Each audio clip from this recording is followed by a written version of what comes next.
Tonight, we are going to walk together through some very old and very beautiful ideas. They come from the Zen Buddhist tradition, from teachers who spent their lives exploring one simple question: what does it mean to truly be at peace? Not the kind of peace that depends on everything going well, not the kind that requires the world to be quiet, but a peace that is already here, underneath everything, waiting to be noticed.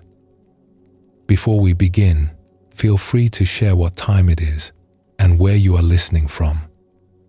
There is a phrase in the ancient teachings that says, "Nothing whatsoever is to be clung to as I or mine."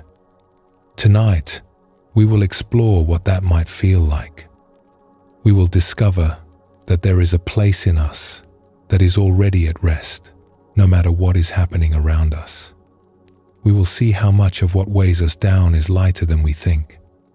And we will explore, gently, what happens when we stop carrying so much and allow ourselves, even for a few moments, to simply be here without the heavy work of being someone.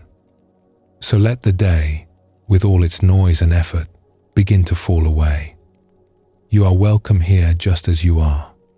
Take a slow, deep breath, and let's begin our journey together. Most of us carry a quiet belief that we have never thought to question. It runs beneath our days, like an underground river, shaping everything. The belief is this: in order to feel at peace, our circumstances must first become peaceful. In order to rest, the world around us must become restful. In order to feel okay, everything must be okay. It sounds so reasonable that we hardly notice we are thinking it. And yet, if you look at it closely, this belief is the very thing that keeps peace just out of reach. Because the world is always changing. The circumstances are always shifting. And if our peace depends on everything going right, then we are always waiting. Always almost there, but not quite. Tonight, we begin with a teaching that has been offered for thousands of years, and it starts with a question that is both simple and radical. What if peace does not depend on your circumstances at all? In the old Buddhist texts, there is a scene that appears again and again. The Buddha would visit someone who was unwell, someone whose body was giving them great difficulty. And the conversation would often begin very simply. "How are you feeling?" The Buddha would ask. "Are your pains easing?" And the person would reply honestly, "No, teacher. They are not easing. They are growing stronger." And then the Buddha would offer something remarkable. Not a cure, not a remedy, not even a promise that things would improve. He would say, very gently, "Though your body is afflicted, let your mind remain unafflicted." Let us sit with that for a moment. Though your body is afflicted, let your mind remain unafflicted. It is such a quiet instruction. There is no force in it, no demand. Just an invitation to discover that the mind does not have to follow the body into its suffering. That there is something in us, something we might call awareness, or knowing, or simply the mind that notices, and this something does not have to hurt just because the body does. This is not about ignoring pain. It is not about pretending. It is about recognizing that there may be a place in us that is already at rest, even when the surface is troubled. Like the bottom of a lake. The surface may be choppy, stirred by wind and weather. But down below, where the water is deep, there is stillness. There has always been stillness. Let us explore a story that brings this teaching to life. There was a practitioner who had been studying the ways of the mind for many years. One winter, This person traveled with a few dear friends to a warm and beautiful coastline for a short holiday. It was the kind of place where the air itself feels soft, where you can smell the ocean before you see it. The water was clear and turquoise, so clear that you could stand at the edge and watch small fish darting over white sand below the surface. In the mornings, they would walk along the shore just after sunrise, when the sand was cool and smooth, and the light made everything glow with a kind of golden gentleness. They would sit together and eat fresh fruit, papaya, and mango, while the waves kept their slow and patient rhythm. In the evenings, the sky would turn the colors of a painting, gold and rose and soft violet, and the breeze carried the smell of salt and tropical flowers. Everything was pleasant. Every sight, every sound, every sensation. The warmth on the skin, the sound of the water, the taste of sweetness in the morning, the easy laughter of friends. It was, by any ordinary measure, a perfect experience. The kind of week where you think to yourself, this is how life should always feel. And then the holiday ended, as holidays always do. And this person returned home to a place deep in the northern countryside where winter had settled in with a kind of fierce determination. The temperature had dropped far below freezing. The trees were bare, the sky was heavy and grey, and the wind was sharp and biting. The kind of cold that stings your face the moment you step outside and makes your eyes water. The kind that finds its way through every layer of clothing and settles into your bones. So here was a rather dramatic contrast. One week, warmth and beauty and ease. The next, bitter cold and grey skies and the long quiet endurance of winter. And on one of those freezing walks, bundled up against the wind, hands deep in pockets, breath turning to mist, something remarkable happened. Not a vision, not a sudden burst of insight, just a quiet noticing, the kind that arrives so softly you almost miss it. This person realized that the mind which had known the warmth of the coast, the blue water, the golden light, the sweetness of fruit, and the mind which was now knowing this sharp, bitter cold, the grey sky, the aching fingers, was the same mind. The knowing had not changed. The pleasant experience had been known. The unpleasant experience was being known. But the knowing itself, that gentle awareness underneath it all, was identical. It was not warm in one case and cold in the other. It was not happy on the coast and miserable in the snow. It was simply knowing, simply aware, simply present. This is what the Buddha was pointing to. There is a quality of awareness in each of us that is not damaged by what it touches. It knows pleasure without becoming pleasure. It knows discomfort without becoming discomfort. Like a mirror that reflects fire and snow with equal clarity. The flames do not scorch the glass. The frost does not crack it. The mirror simply shows what is there and remains itself. There is a beautiful line from the Buddhist tradition that says, "The mind in its natural state is clear and luminous." Not clear because everything is going well. Not luminous because the day has been easy. Clear and luminous by its very nature. This is what we are invited to discover. Not to create something new, but to notice something that has been here all along. And this connects to the heart of tonight's theme, this idea of becoming no one. Because when we rest in awareness itself, when we stop identifying so tightly with the pleasant and the unpleasant, something begins to soften.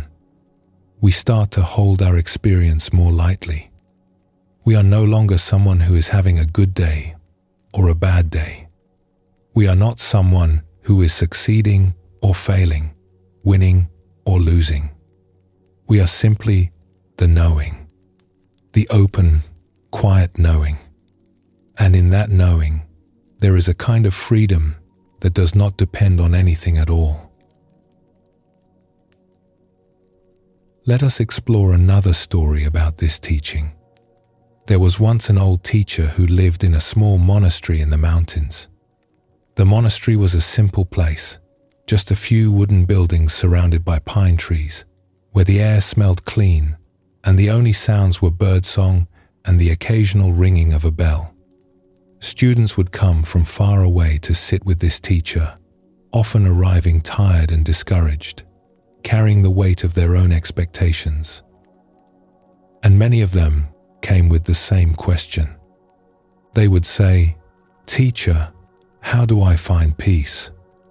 My mind is so busy. My life is so difficult. How do I make it stop?"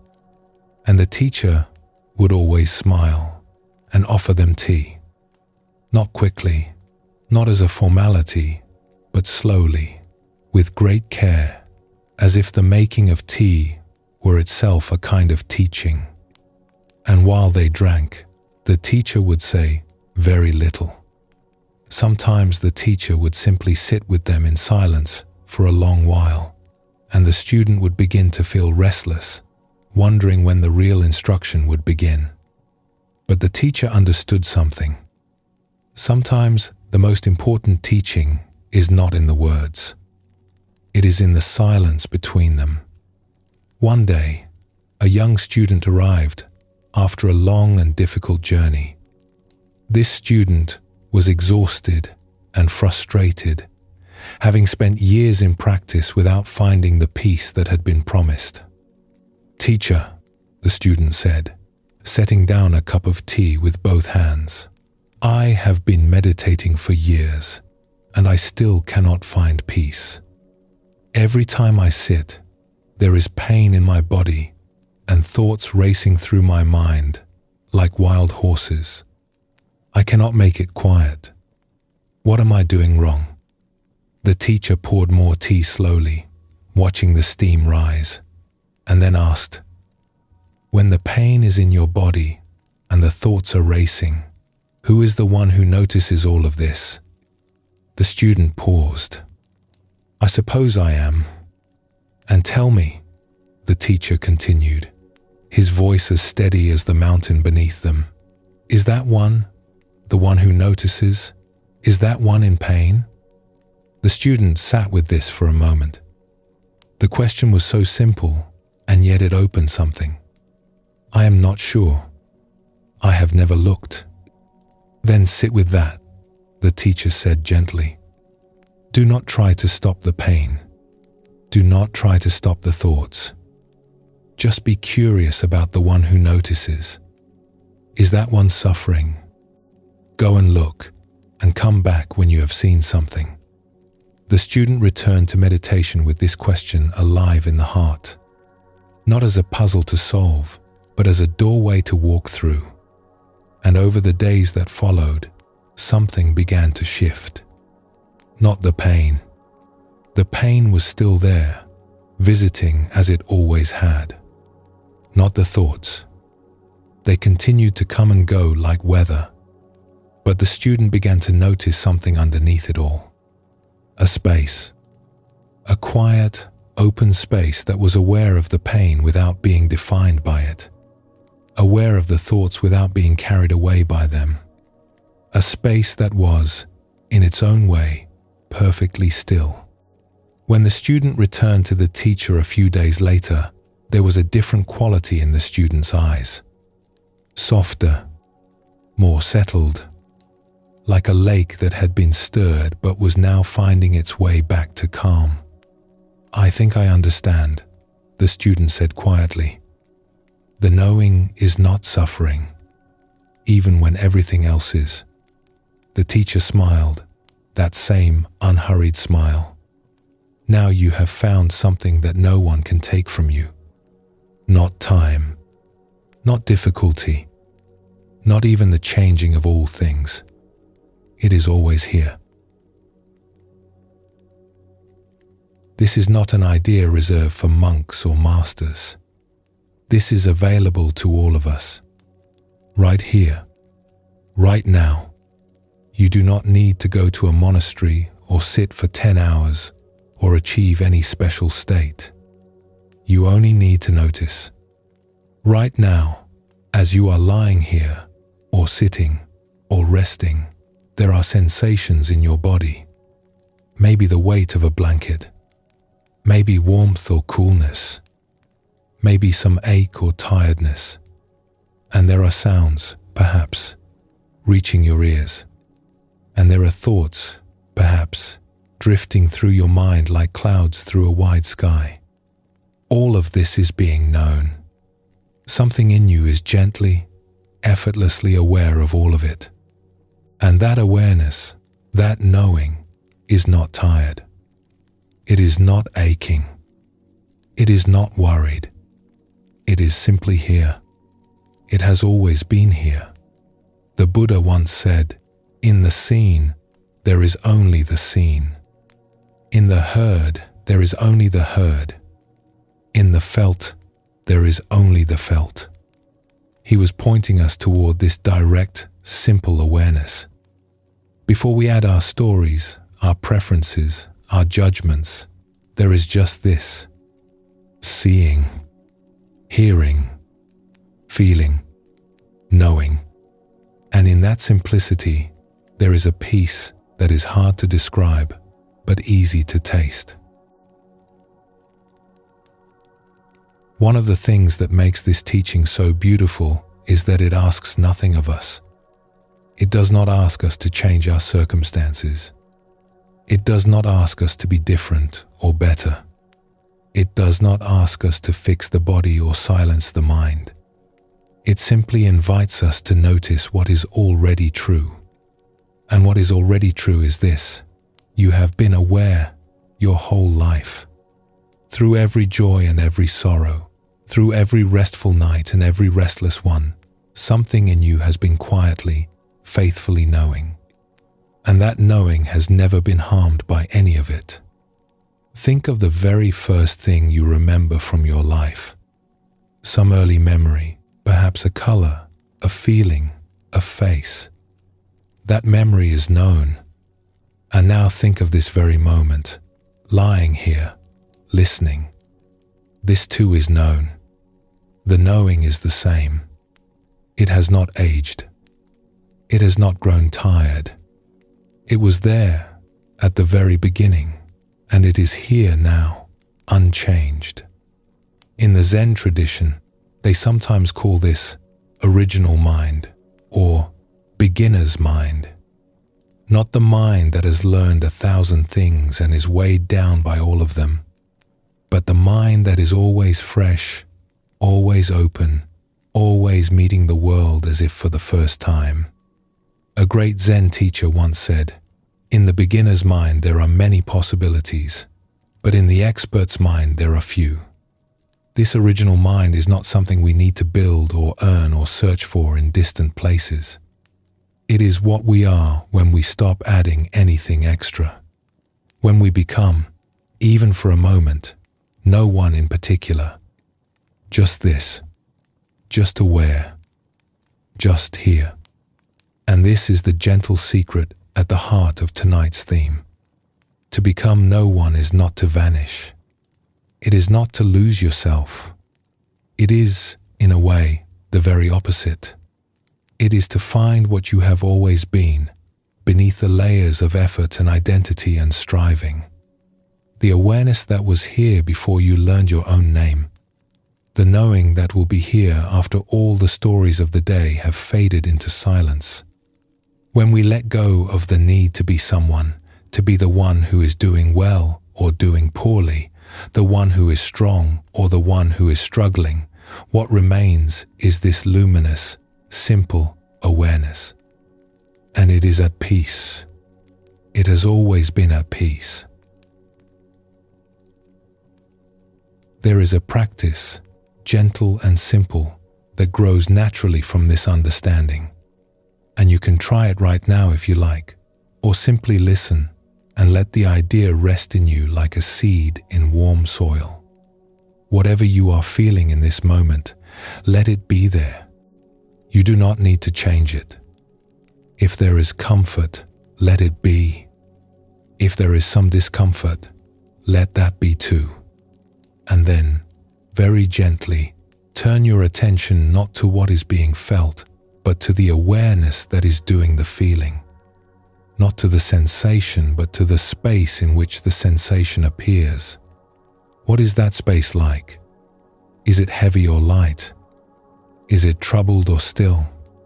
Most people, when they really look, find that awareness itself is remarkably quiet, remarkably at ease, like a sky that holds every kind of weather without being disturbed by any of it.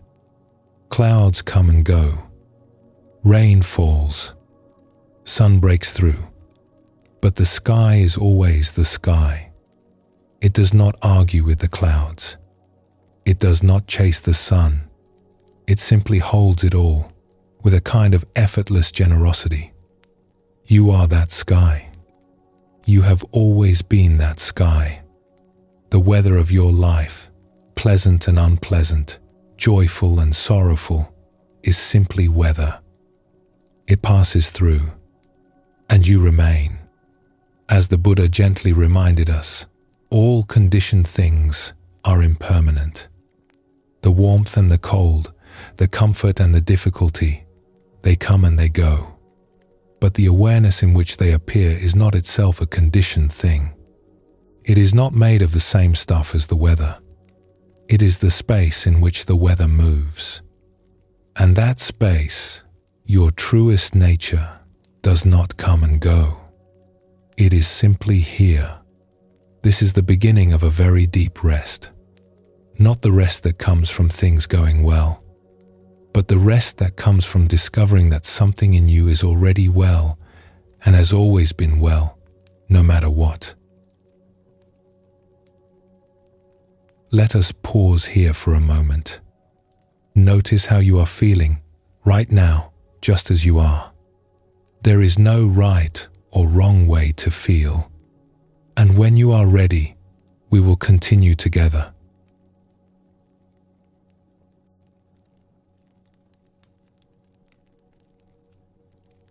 There is a small and wonderful story that begins with a bird. Not a wise bird. Not a noble bird perched on a mountaintop with something profound to teach. Just an ordinary bird doing something that might make you smile, and that might, if you sit with it gently, change the way you see your own life. But before we get to the bird, let us notice something together. All day long, from the moment we wake until the moment we fall asleep, we are seeing, we are hearing, we are interpreting, and we trust our interpretations completely. We look at the world and we think, yes, this is how it is. That person is kind. That person is difficult. This situation is good. That one is bad. We walk through our days as if we are looking through a perfectly clear window, seeing everything exactly as it is. But what if the window is not as clear as we think? A Buddhist scholar once observed that we see the world not as it is, but through the lenses of our wants, our worries, and our old habits. And then we take what we see through those lenses and treat it as the simple truth.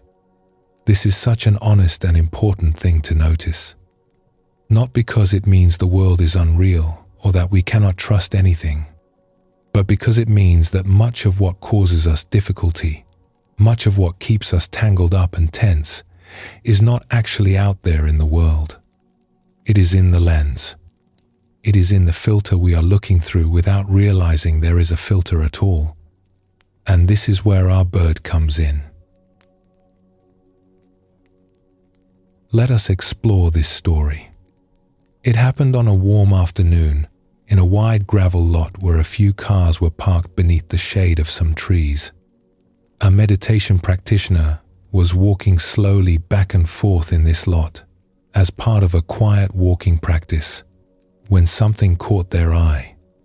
At the back of one of the parked cars, down near the bumper where the metal was polished and shining, a small bird had landed.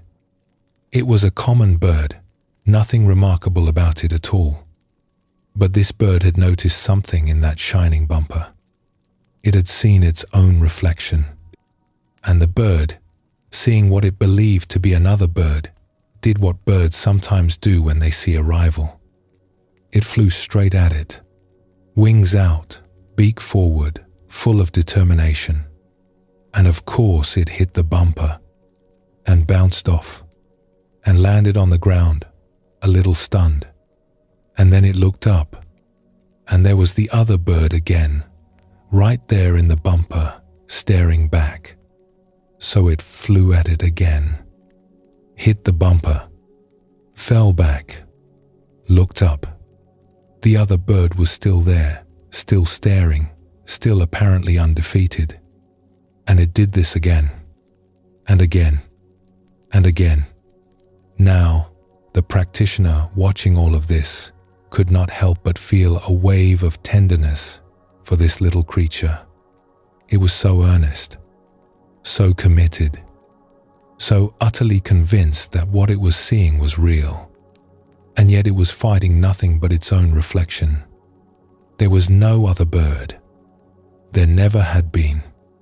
Just a polished surface throwing back an image, and a small, determined heart that could not tell the difference.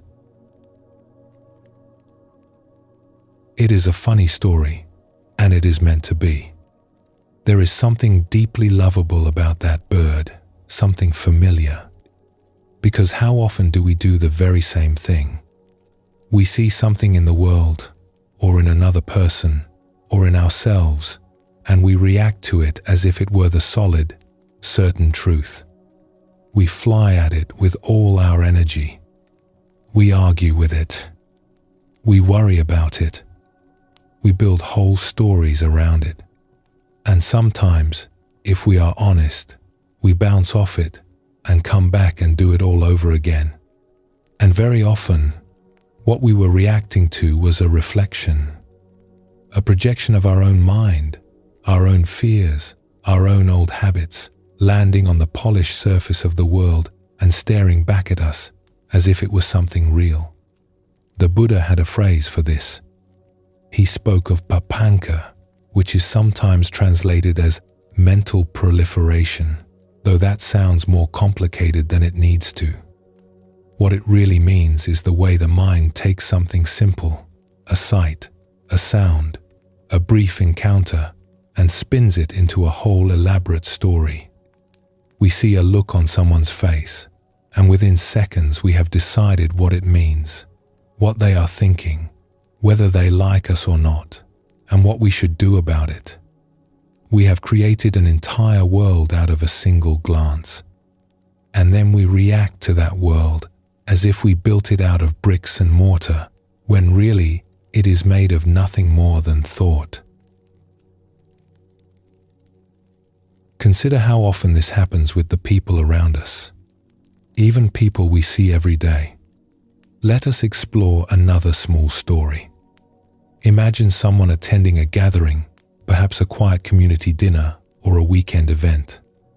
They do not know many people there, and as they look around the room, something begins to happen almost immediately, so quickly and so quietly that they do not even notice it is happening. They see a person sitting in the corner with a very still, composed expression, and a thought arises. That person seems cold, unfriendly, probably judging everyone. They see another person laughing brightly with a small group, and a thought arises. That person seems confident, probably popular, probably has an easy life. They see someone sitting alone, looking down at their hands, and a thought arises. That person seems sad, lonely. Maybe they do not fit in. 3 people, 3 stories, and not a single word has been exchanged with any of them. The person in the corner might be deeply shy and hoping desperately that someone will come and say hello. The person laughing might be covering a terrible heartache with brightness, the way some people do. The person looking at their hands might be perfectly content, simply resting, enjoying the quiet. We do not know. We almost never know. And yet the stories arise so quickly, so automatically, that we take them for truth. We walk through our lives surrounded not so much by people as by the stories we have made up about people. And then we relate to the stories. We are friendly to the ones whose stories we like and distant from the ones whose stories make us uneasy. And all the while, the actual person is right there, waiting to be seen. Let us stay with this gathering a little longer, because something interesting happens next. Later in the evening, the person who had been forming all these silent judgments happens to sit down near the one who had been in the corner, the one who seemed cold and unfriendly. And because the evening has reached that comfortable point where conversation happens naturally, they begin to talk. "Have you been to one of these before?" the person asks, not expecting much. And the one from the corner looks up with an expression of such genuine warmth that it is almost startling. "No, this is my first time," they say softly. "To be honest, I was not sure I should come. I am not very good in groups. I tend to go quiet, and I worry that people think I do not want to be here." "Oh," the person says. And in that single syllable, a whole story collapses. The cold, unfriendly stranger disappears, and in their place is simply a person. A shy, kind, hopeful person who was doing their best. They talk for a while longer, and by the end of the evening, this quiet stranger from the corner has become someone the person feels genuinely fond of. And walking home afterward, there is a kind of wonder in it. How wrong the story was. How completely and confidently wrong. This happens to all of us, again and again. We meet the real person, and the story dissolves like mist in morning sunlight. And for a moment, we see clearly. We see someone as they actually are. And almost always, what we see is more interesting, more complex, and more lovable than the story we had made up. There is a line from the Buddhist teachings that says, "In the scene, let there be just the scene." Just seeing before the stories. Just hearing before the interpretations. Just this person in front of us before the judgments. It sounds so simple. And in a way, it is. The difficulty is not in the doing. It is in the remembering. There is a beautiful teaching in the Buddhist tradition that speaks to this directly. It is the understanding that what we call seeing is rarely just seeing. What we call hearing is rarely just hearing. Almost always, layered on top of the raw experience, there is a film of interpretation, of preference, of old memory, of habit. And this film is so thin, so transparent, that we look right through it without knowing it is there. Imagine wearing a pair of tinted glasses that you have had on for so long you have forgotten you are wearing them. Everything you see has a slight color to it, a warmth or a coolness that you take to be the color of the world itself. You walk through a garden and think the flowers are a certain shade. You look at the sky and think it is a certain blue. You look at the faces of people you love and think you are seeing them clearly. And in a sense you are seeing, but you are seeing through something, and you do not know it is there. And then one day, someone very gently asks you, "Have you noticed the glasses?" And you reach up, and you feel them on your face, and you realize, oh, the world is not this color. I am this color. The tint is mine. That moment, that small, quiet moment of recognizing the glasses is one of the most freeing moments a person can have. Not because it solves everything, Not because the glasses immediately come off and the world is suddenly pure and clear, but because it loosens the grip. It introduces a little space between what we see and what we believe about what we see. And in that space, something wonderful becomes possible.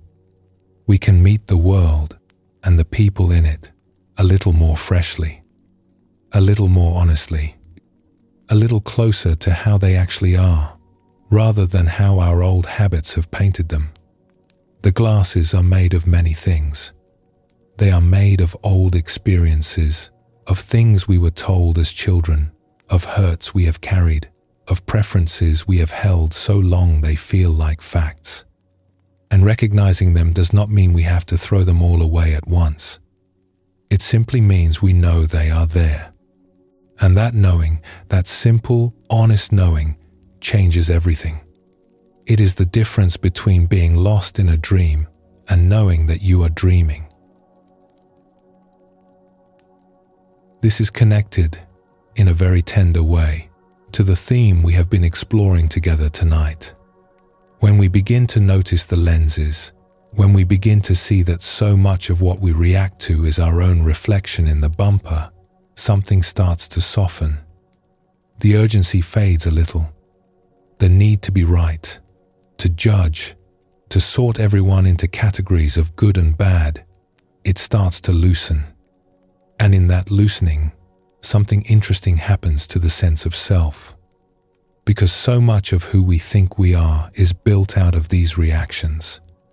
I am the one who likes this person and dislikes that one. I am the one who was treated unfairly. I am the one who is better than some and worse than others. Take away the reactions, and what is left? Something lighter, something simpler, something closer to just being here, seeing what is here, without all the extra weight. There is a story from the Zen tradition about an old teacher who was known for an unusual kind of calm. Nothing seemed to disturb this teacher.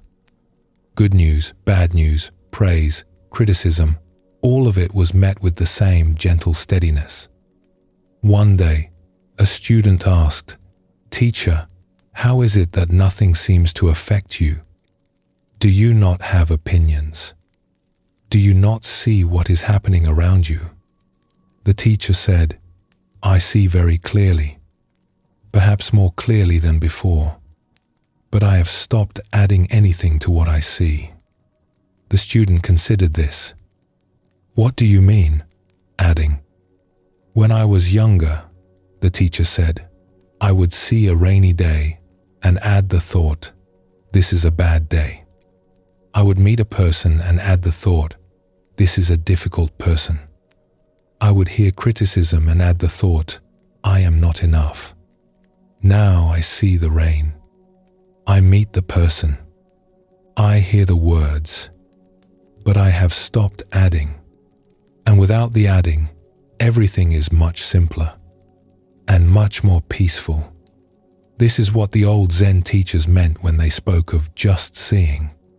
A student once asked a different teacher, "What is the essence of your teaching?"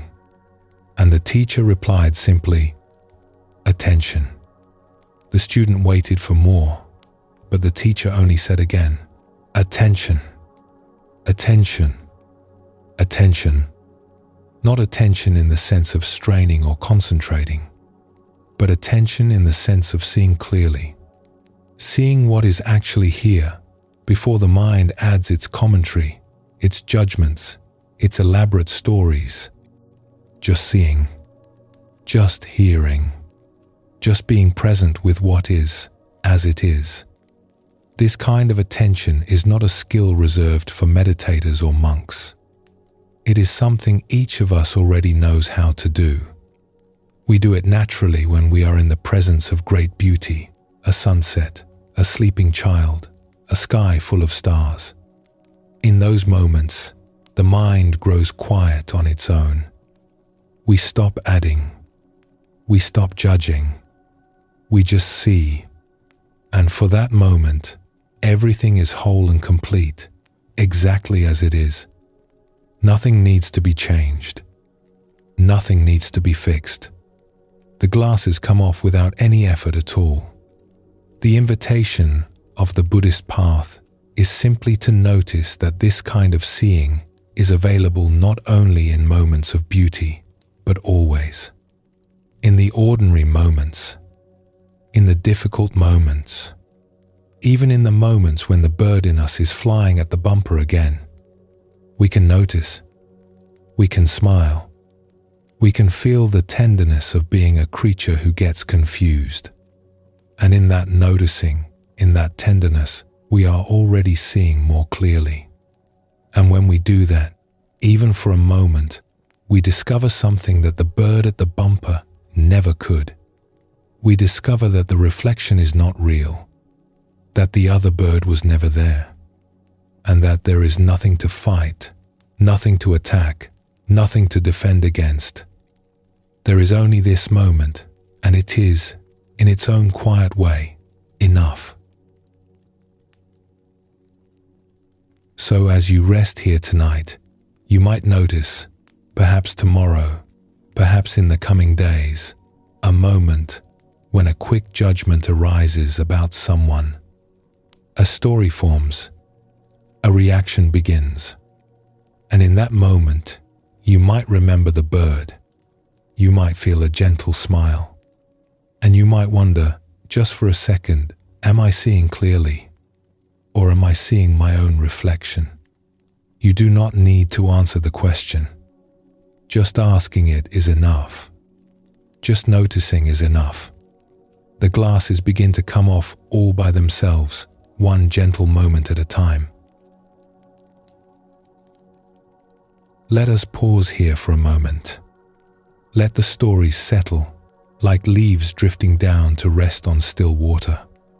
And when you are ready, we will continue together.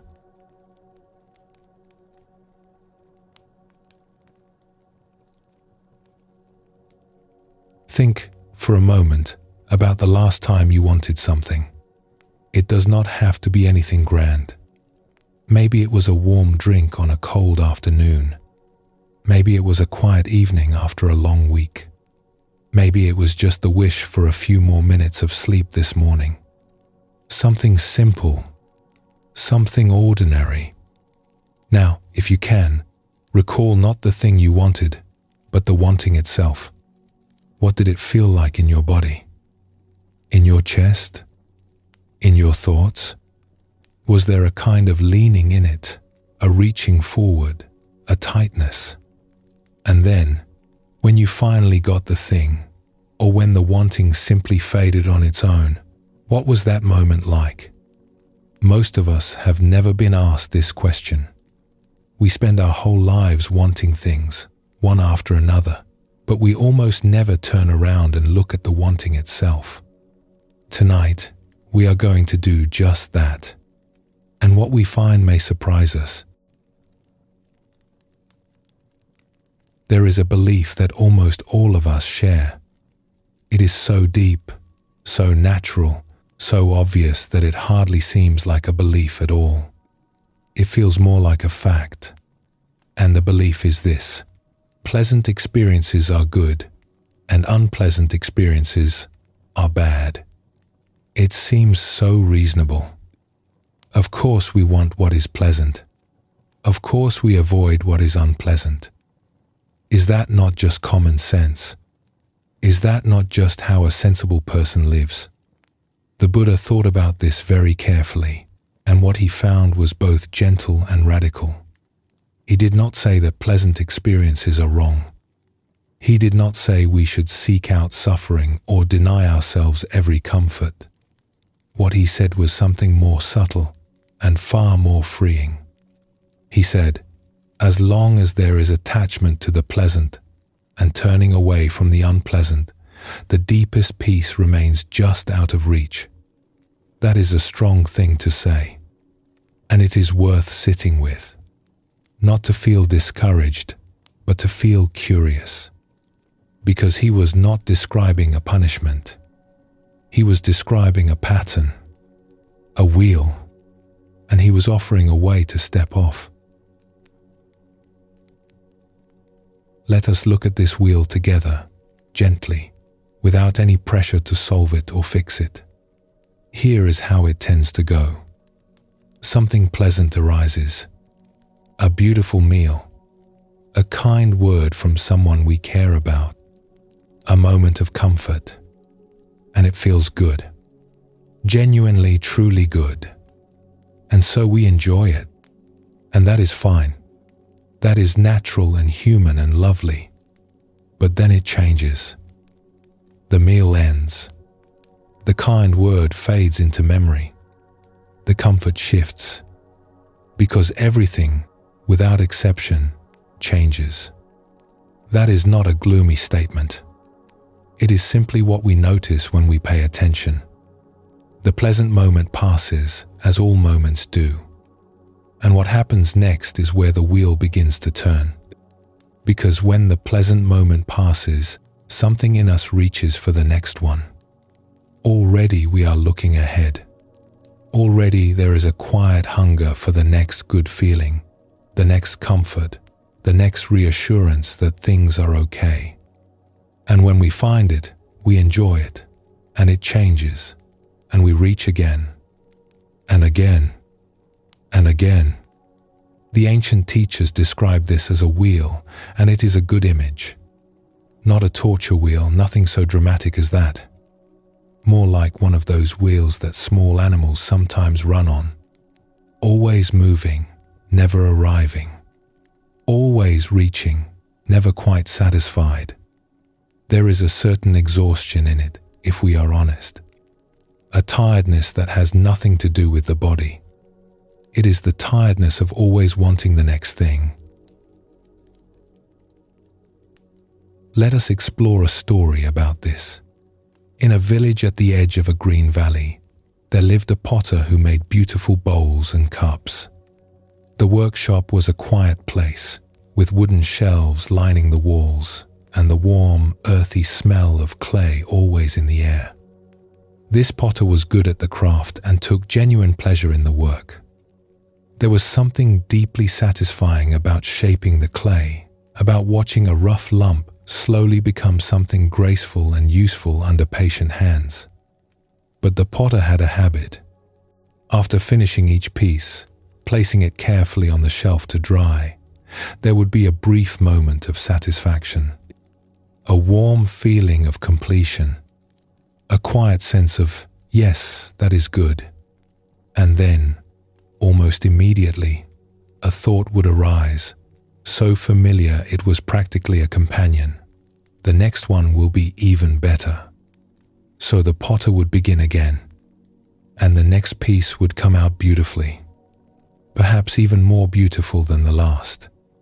And there would be that brief moment of warmth. And then, again, the next one. Always the next one.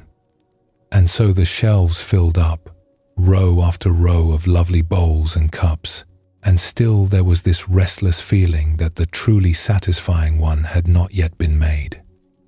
One afternoon, a traveling monk passed through the village and stopped to admire the pottery displayed outside the workshop. The monk picked up a small tea bowl and turned it slowly, feeling the weight of it, the smoothness of the glaze. "These are wonderful," the monk said. "There is real care in these. You must find great happiness in your work." The potter came to the doorway, wiping clay from both hands, and considered this. "I enjoy it," the potter said slowly. "But I am not sure I would call it happiness. There is always the feeling that I have not yet made the one I am really looking for. As if the right bowl is always just ahead of me, and I am always just behind it." The monk set the tea bowl down gently. "May I ask you something? That feeling, the one that says the next one will be the one that satisfies, have you ever stopped to notice what it feels like? Not the bowl it promises, not the future satisfaction it hints at, but the feeling itself, right now, in your body, in your chest?" The potter frowned slightly, as if the question were in a language not quite familiar.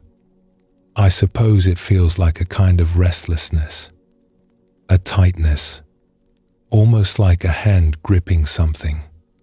Yes, the monk said.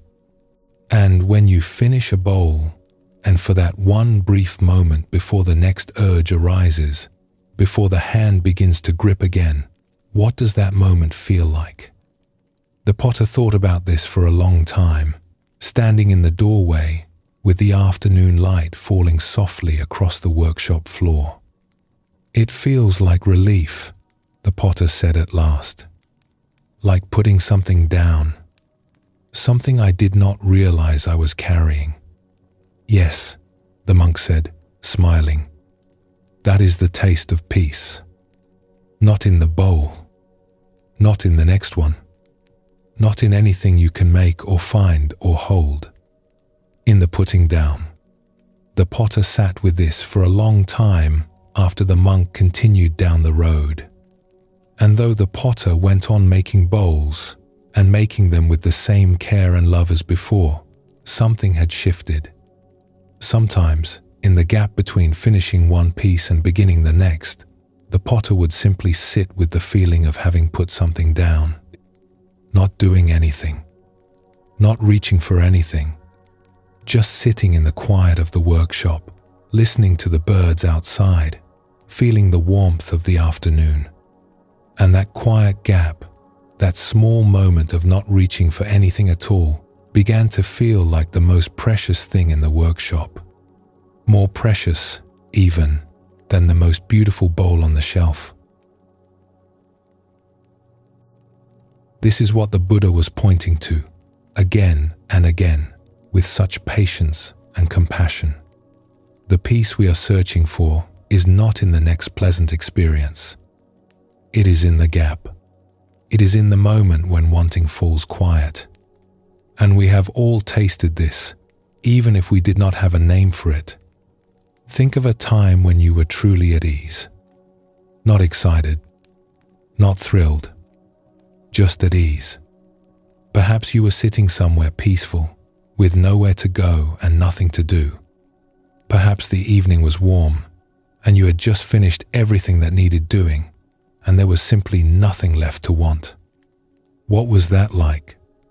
If you remember, it was not a dramatic feeling. It was not fireworks or bliss. It was more like a deep exhale, a softness, a settling. The mind was not reaching for anything. And in that not reaching, there was a sweetness that asked for nothing in return. That is the peace the Buddha was talking about. It is not far away. It is not reserved for saints or monks or people with extraordinary willpower. It is here every time the wanting stops, even for a moment. We simply do not notice it, because we are so quickly off to the next thing. Like someone standing in a beautiful garden, looking at a map to the next garden. Here is a small experiment that the ancient teachers loved. You do not need to try it now. You are resting, and that is enough. But you might remember it sometime, on some ordinary afternoon, and you might find it interesting. The next time you notice a desire arising, something you want, it can be as small as wanting a snack or wanting to check your messages. See if you can pause before acting on it. Not to deny yourself, not to push it away, just to pause and notice. What does the wanting feel like? Where is it in your body? Is there a tightness, a leaning, a kind of heat? And then wait, because the desire will change. It always does. It might get stronger for a moment, and then it will begin to soften. And at a certain point, it will fade. And in that moment of fading, there is a gap, a breath of openness. The hand that was gripping has opened. And if you are paying attention, you will notice that the gap feels remarkably like peace. Not the peace of getting what you wanted. Something quieter than that. Something that does not depend on anything. It is the peace the Buddha called the happiness of renunciation, though that word, renunciation, makes it sound much more severe than it is. It is really just the happiness of putting something down, the happiness of an open hand. Now, it might seem as though the Buddha was asking something impossible. Let go of all attachment? Stop wanting entirely? Who can do that? And if we frame it that way, as some enormous mountain to climb, it does feel impossible. It feels like a demand that no ordinary person could ever meet. But there is a gentler way to understand this teaching, and it is the way the ancient teachers themselves often spoke of it. They called it short moments many times. We do not need to free ourselves from all wanting forever. We only need to notice, in this moment, what wanting feels like, and then to notice what it feels like when the wanting fades. Just this moment, just this one small noticing, and then, perhaps later today or tomorrow, another small noticing, and another. Short moments, many times. Each one of these small noticings is a taste of freedom. Not freedom from the world, not freedom from experience, but freedom from the grip, freedom from the wheel. And each taste, however brief, leaves a kind of imprint on the heart. Oh, this is what it feels like to not want anything. Oh, this is rest. The mind begins to learn, not through force or discipline, but through its own gentle curiosity, that there is something sweeter than getting what we want. And that something is the peace of not wanting at all. There is a teaching that comes from this understanding, and it is one of the most hopeful things the Buddhist tradition has to offer. It is simply this: the mind can be trained. Most people live as if the mind is fixed, as if the habits we have, the patterns of wanting and worrying and reacting, are just part of who we are, permanent as the color of our eyes. That is just how I am, we say. I have always been this way.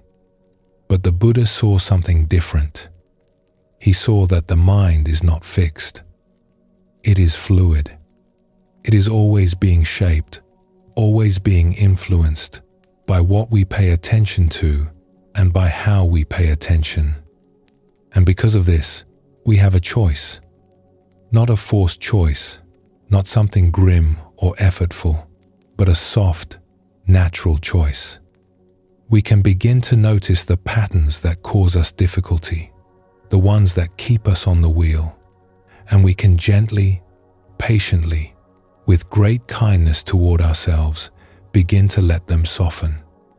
There is an old story about a traveler who came to a teacher and said, "I have two wolves living inside me. One is peaceful and kind. The other is restless and always wanting. They are always fighting. Which one will win?" And the teacher replied, "The one you feed." It is a simple story, but it carries something true. We are always feeding one wolf or the other. Every time we chase a desire without noticing, we feed the restless wolf. Every time we pause, even for a breath, and notice the peace that is already here, we feed the peaceful one. And slowly, over time, with no great drama, the balance shifts. Not because we forced it, but because we paid attention. This is not about becoming someone who never wants anything. It is not about flattening life into a grey, joyless neutrality. It is about discovering that we have been gripping far more tightly than we needed to, and that when we loosen the grip, even a little, life does not become less vivid. It becomes more vivid, more spacious, more free. The colors do not fade when we stop grasping at them. If anything, they grow richer, because we are finally seeing them clearly, without the tint of wanting laid over everything. The Buddha once said, "Just as the ocean has one taste, the taste of salt, so this teaching has one taste, the taste of freedom." That freedom is not something we need to go looking for. It is what naturally arises when we stop holding on so tightly. And this brings us back, very gently, to the theme that has been with us all evening. When we stop gripping, when we stop reaching, when we allow the wanting to quiet down, what happens to the one who was doing all the wanting? That busy, striving, never quite satisfied self begins to grow transparent. It does not vanish. It simply gets lighter, quieter, less solid, less like something we need to defend, and more like something we can set down. And in its place, or rather underneath it, we find something that was here all along. That same open, spacious awareness we touched in the first part of our journey tonight. It was never missing. It was just obscured by all the reaching. Like a clear sky that was always there behind the clouds. The clouds were never the sky, and the wanting was never who we are. To become no one is not an achievement. It is a relief. It is the moment when the potter puts the tools down and sits in the quiet of the workshop, listening to the birds, feeling the warmth of the afternoon on the wooden floor, and realizes, oh, this is what I was making all those bowls to find. Not a more perfect bowl. Not a better version of myself. Just this. This peace. This stillness. This feeling of enough, which was here all along, waiting patiently beneath the reaching. Let us rest here for a moment. Let the words settle. Let the mind be easy. And when you are ready, we will continue together.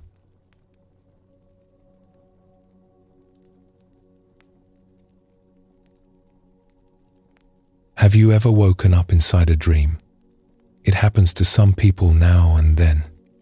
You are dreaming, moving through the landscape of the dream, perhaps walking down a street that is familiar and unfamiliar at the same time, and then something shifts. Some small detail catches your attention. A color that is too vivid. A doorway that leads somewhere impossible. And in that moment you realize, I am dreaming. This is a dream. And what happens next is remarkable. The dream does not end. You are still in it. The street is still there. The colors, the sounds, the feeling of the ground beneath your feet. But something has changed. There is a lightness now, a spaciousness. You are in the dream, but you are no longer caught by it. You can move through it with a kind of ease and playfulness that was not there before. The urgency is gone. The fear is gone. Because you know, even as you walk through it, that it is a dream. The Buddhist tradition suggests that something very much like this is available to us in waking life. Not as a fantasy. Not as a way of pretending the world does not matter, but as a way of holding our experience more gently, more lightly, with less of the heaviness that comes from believing everything is as solid and fixed as it appears. There is a teaching from the Buddha that is remarkable for its simplicity. He once described the whole of human experience in just 6 short phrases. He said, "The eye and what is seen, the ear and what is heard, the nose and what is smelled, the tongue and what is tasted, the body and what is felt, the mind and what is thought." And then he asked, with a kind of quiet confidence, "Is there anything else? Is there anything in your experience, anything at all, that falls outside of these 6? If you sit with this for a moment, it is quite striking. We live such complicated lives. We carry such elaborate stories about ourselves and the world. We worry about the future. We carry the past. We navigate relationships and responsibilities and 1,000 small decisions every day. And yet all of it, every single moment, is simply one of these 6 things happening. Seeing, hearing, smelling, tasting, feeling, thinking. That is all that is ever going on. It is like discovering that the vast, complex novel of your life is written with only 6 letters. The stories feel endless and intricate, but the alphabet is astonishingly simple. And this simplicity is not a reduction. It is a homecoming. When we see it, something in us exhales.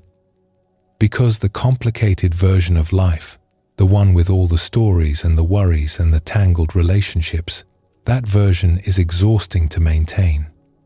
It takes tremendous energy to keep all those plates spinning.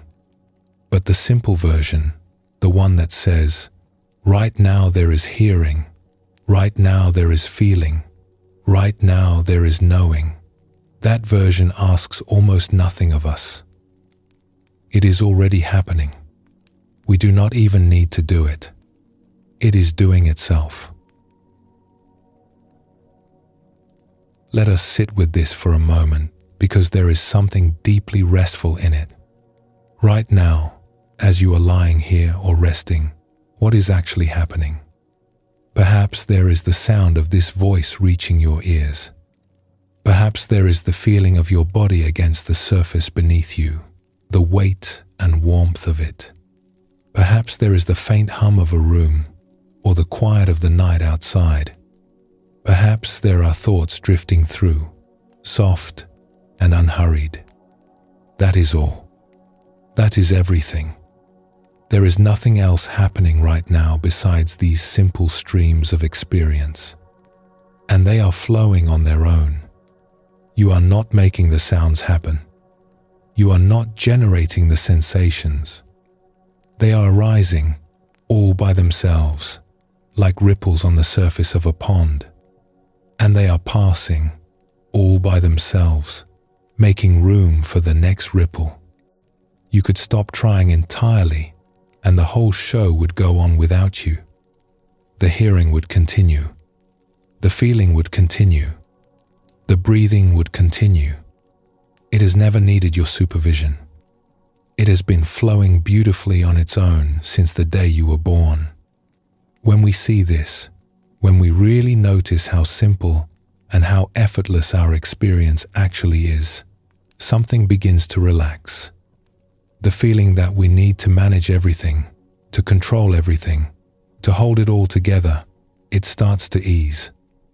Because we begin to see that it is already holding together. It is already flowing.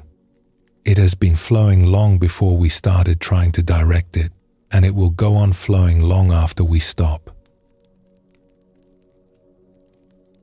This is what the Buddhist teachers mean when they speak of life as being dreamlike. They are not saying that life is meaningless or that nothing matters.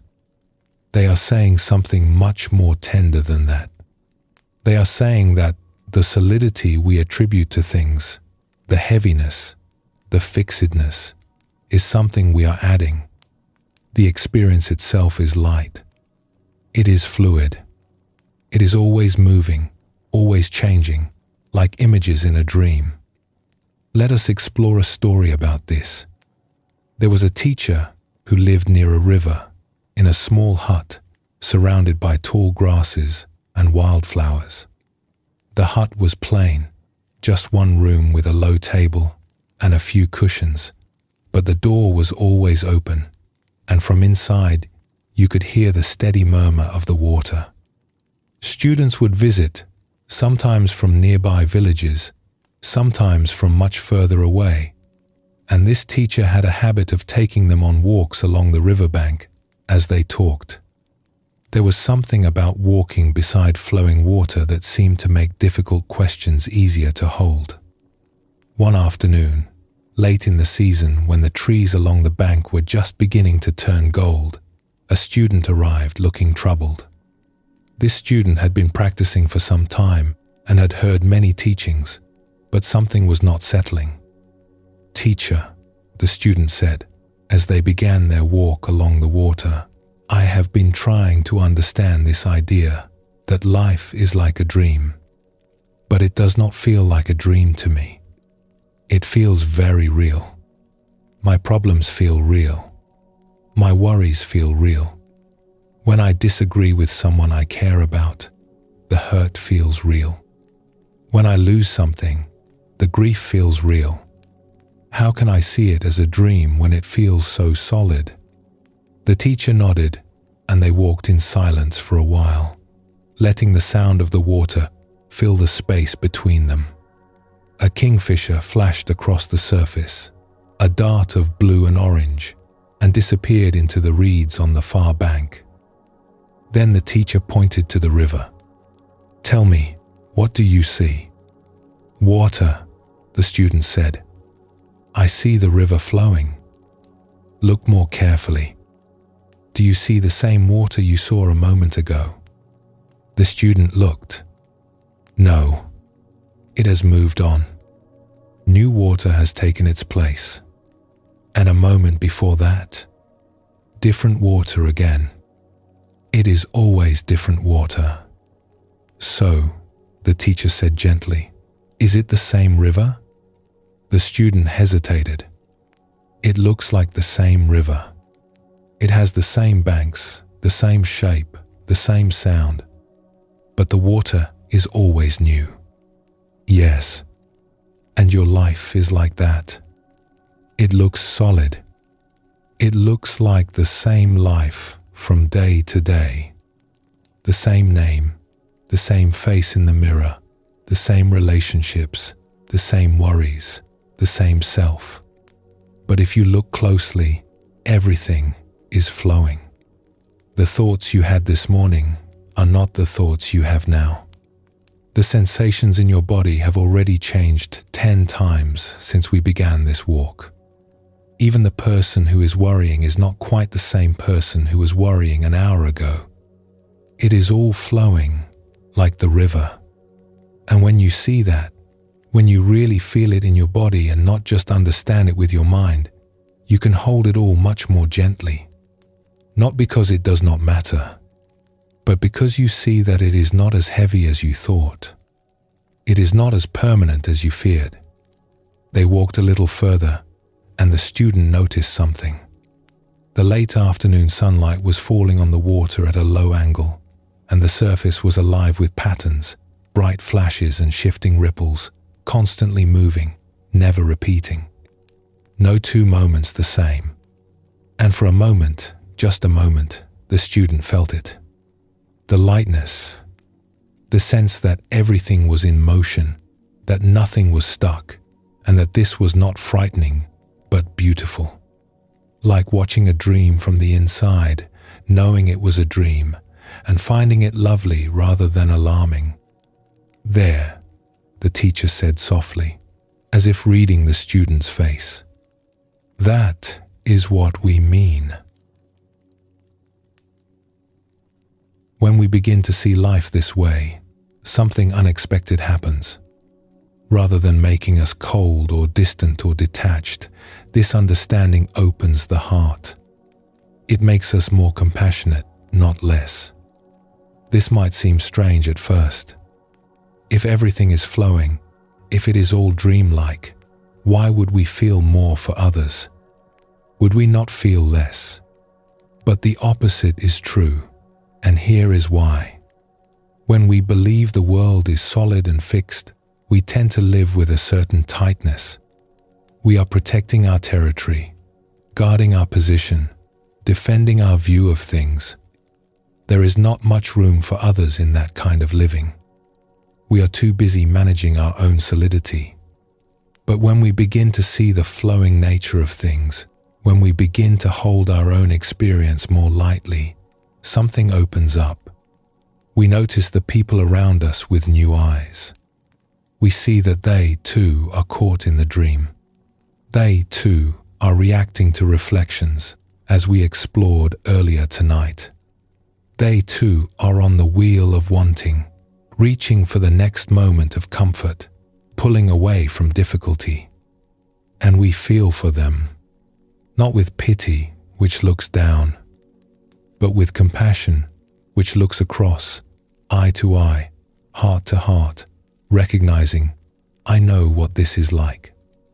I know how it feels.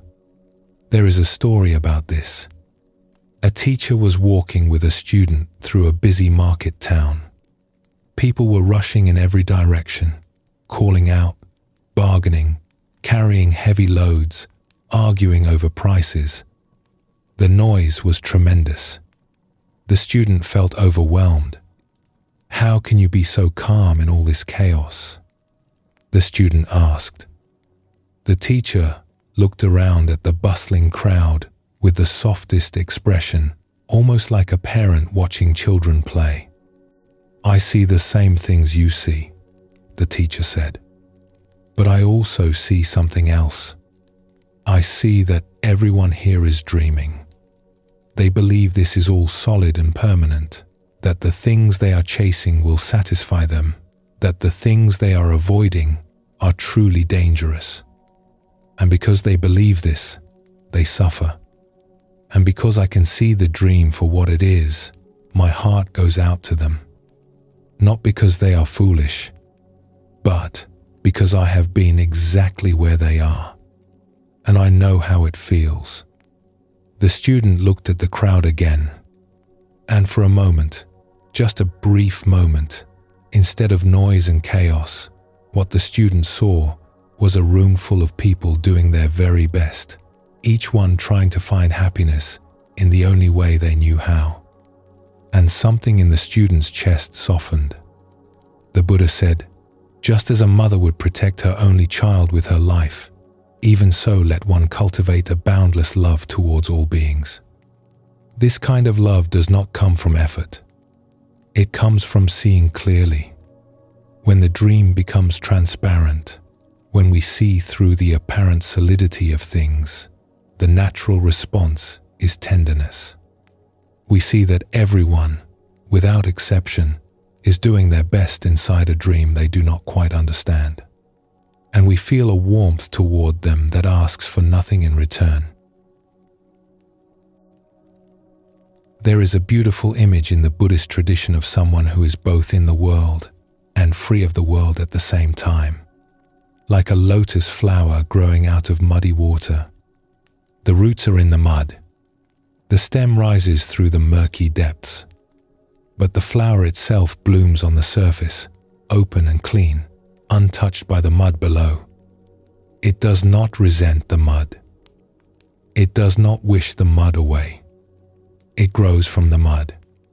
It needs the mud, but it is not the mud. This is perhaps the most beautiful thing about the dreamlike teaching. It does not ask us to reject our lives. It does not ask us to pretend that our difficulties are not real or that our joys do not matter. It simply invites us to hold all of it more lightly, to be the lotus, to grow from exactly where we are, through whatever murky water surrounds us, and to bloom. We do not need to leave the world. We do not need to escape our lives or become someone other than who we are. We only need to see clearly, to notice the dream while we are in it, to feel the flow while we are part of it, to remember, even as we walk through the market, even as we sit with our worries, even as we love and lose and try again, that all of this is passing through, like water through the river, like images through a dream. And this seeing, this noticing, is itself a kind of becoming no one. Because the one who needs everything to be solid, the one who needs to be right, the one who needs the world to hold still, that one begins to dissolve. Not painfully, not with any sense of loss, but the way a cloud dissolves in a warm sky, gently, naturally, leaving nothing behind but openness. And in that openness, life goes on. The river keeps flowing. The sounds keep arriving at your ears.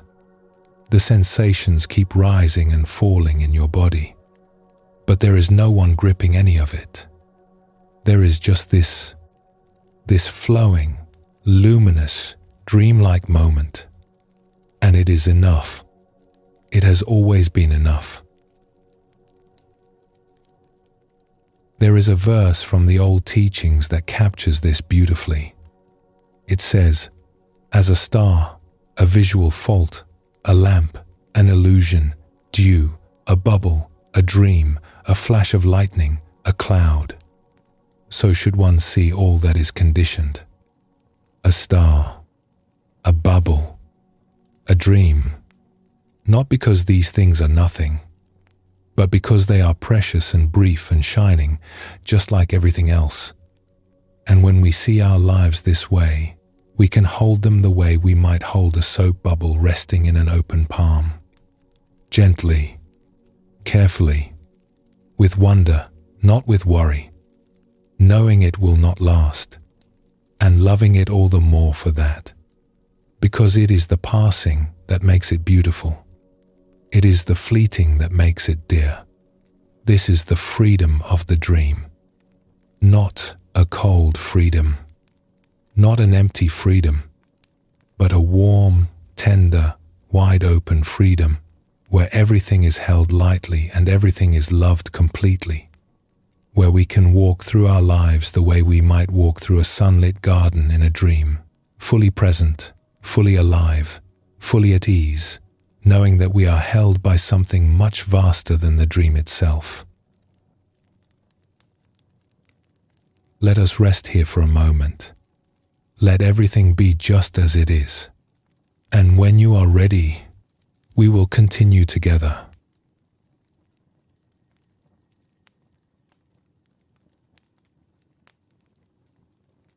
Right now, as you listen to these words, something else is happening in your mind. Beneath the listening, below the surface of your attention, a quiet stream is flowing. It has been flowing all day. It flows when you are busy and when you are still, when you are awake, and even, in its own way, when you are asleep. It is so constant and so quiet that you probably do not notice it is there. It is the stream of your thoughts.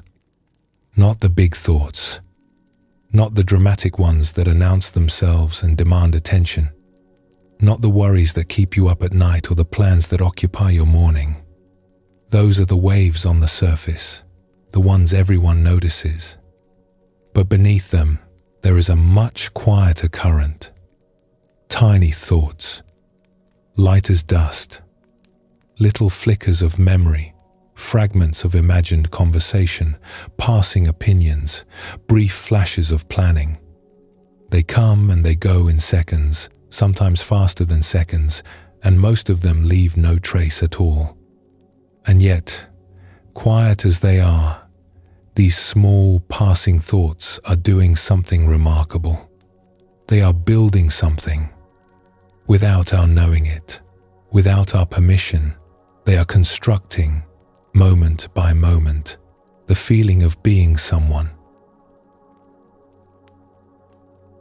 This is one of the most fascinating things the Buddhist teachers ever noticed. They observed that the sense of self, the feeling of being me, is not a solid thing.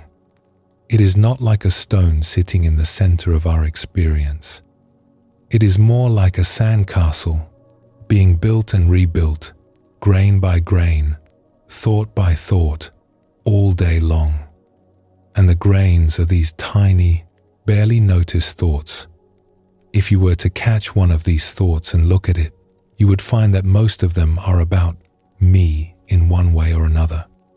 A memory of something you said yesterday, a brief imagining of something that might happen tomorrow, a fleeting comparison with someone, a passing evaluation of how things are going. Me and my past. Me and my future. Me and how I measure up. Each one lasts only a moment. Each one is lighter than a feather. But together, unnoticed, they weave a kind of fabric. And that fabric is what we experience as the self. The Buddha once said, "With our thoughts, we make the world." It is one of the most quoted lines in all of Buddhism, and it is often understood as a grand philosophical statement.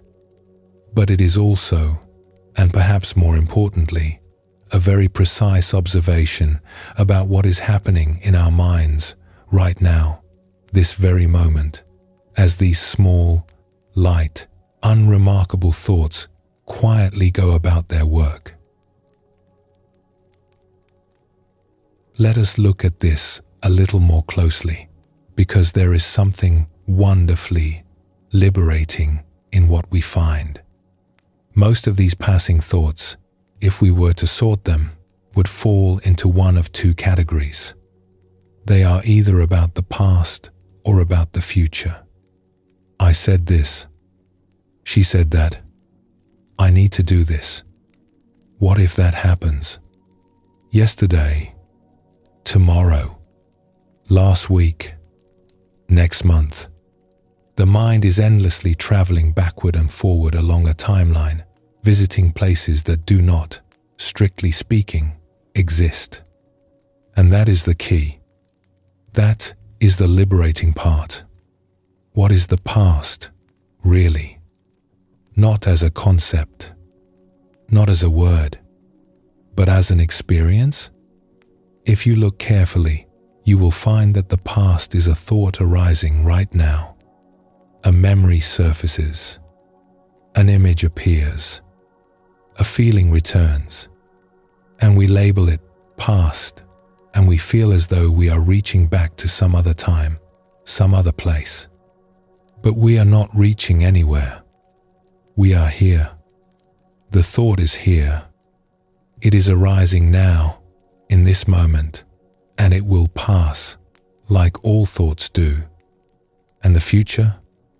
The same. A plan appears in the mind. A worry. A hope.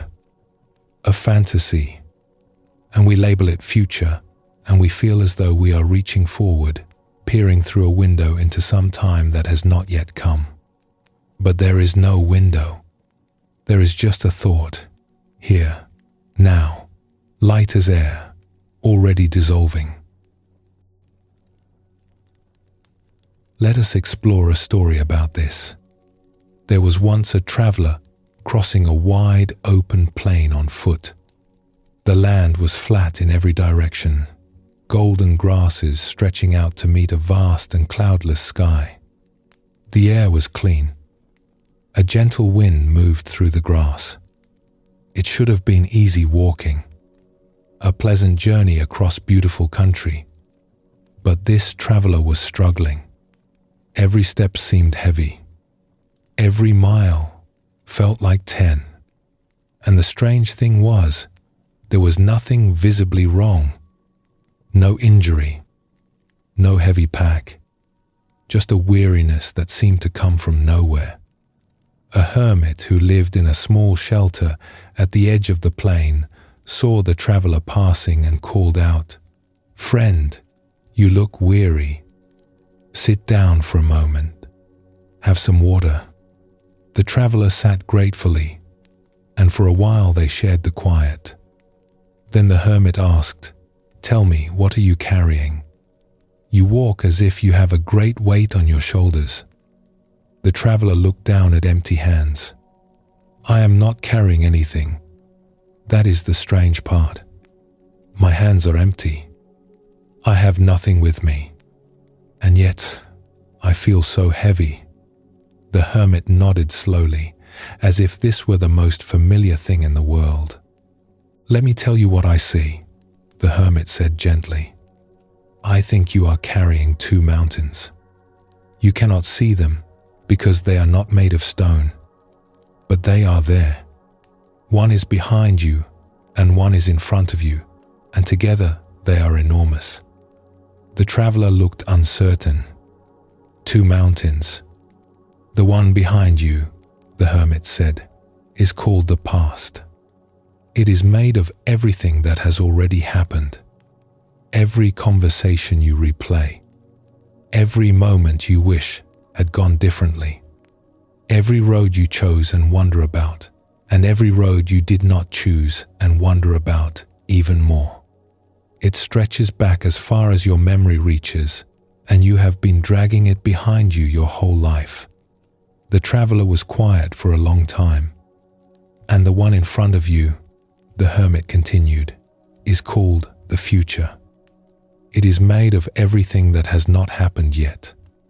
Every plan, every worry, every scenario you have rehearsed in your mind, every imagined conversation, every anticipated difficulty, every hope that things will turn out a certain way. It is just as vast as the one behind you, and you have been pushing it ahead of you, step by step, across this whole plain. But they feel so real, the traveler said softly. The things that happened, the things that might happen, they are real, are they not? Are they? The hermit said. Where is your past right now? Can you point to it? Can you touch it? The traveler reached back, as if to feel for something there. There was nothing. It is a thought, the hermit said. It is a memory arising in your mind, right now, in this moment. It feels like a mountain because you have been carrying it so long. But pick it up and look at it closely. It is made of nothing heavier than air. The traveler sat very still. And then, slowly, something changed. A lightness came into the face. A breath, deeper than any in hours, perhaps days. And then a laugh. A surprised, delighted laugh, like a child who has just been shown a magic trick and cannot quite believe it. There, the hermit said, smiling. How does that feel? Like I have been carrying bags of feathers, the traveler said, and believing they were stone. This is not just a pretty story. It is something we can actually feel for ourselves. And many people, when they first really see this, describe exactly that kind of laughter.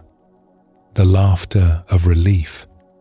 The laughter of realizing that the weight they have been carrying, the weight of memory and worry, of regret and anticipation, was never as heavy as it seemed. It was heavy because they believed it was solid. The moment they see it is made of thought, it becomes light. Not gone, just light. Easy to hold, easy to set down. The Zen master Huang Po said, "The foolish reject what they see, not what they think. The wise reject what they think, not what they see." What he meant, in his characteristically direct way, is that we trust our thoughts far too much. We take them to be the truth of things. But thoughts are just visitors. They arrive, they stay for a moment, and they leave. They are not us. They are not the world. They are clouds passing through the sky of awareness, which, as we discovered earlier tonight, remains clear and open, regardless of what passes through it. Now, there is one more kind of thought in this quiet stream that is worth noticing. We have spoken about thoughts of the past and thoughts of the future, but there are also thoughts that happen right here, in the present moment, that are just as quietly building the sense of self. These are the thoughts of comparison. We do this so naturally, so constantly, that it is almost like breathing. We see someone and we compare. Better than me, worse than me, about the same. It can be about anything. Appearance, achievement, how calm someone seems, how together their life looks. We are sorting, ranking, measuring all day long, and each comparison is a tiny brick in the wall of the self. Let us explore this gently, with a small scene. Imagine you are sitting in a quiet room with a group of people, perhaps a waiting room, or a gathering where everyone is settled and still. You look around, and without any effort, without any intention, the comparisons begin. There is someone who seems very composed, very serene, and a thought arises. They have something I do not have. I wish I could be that calm. There is someone who seems restless, fidgeting, unable to settle. And another thought arises. At least I am doing better than that. I am more at ease. There is someone who appears about the same as you, neither more settled nor less. And the mind finds this curiously unsatisfying. Better than, worse than, those at least give us a position, a place to stand. But the same as leaves the self with nothing to work with, and so the mind keeps looking, keeps searching for a comparison that sticks. Better than, worse than, the same as. 3 small thoughts, each one lasting only a second or two, and each one, in that second, creating a self, creating a me who is being measured against the world. It is such a natural thing to do, so automatic, and so unnecessary, because here is what is truly happening in that quiet room. Everyone is simply sitting. Everyone is simply being. The composed person might be anxious inside and hiding it well.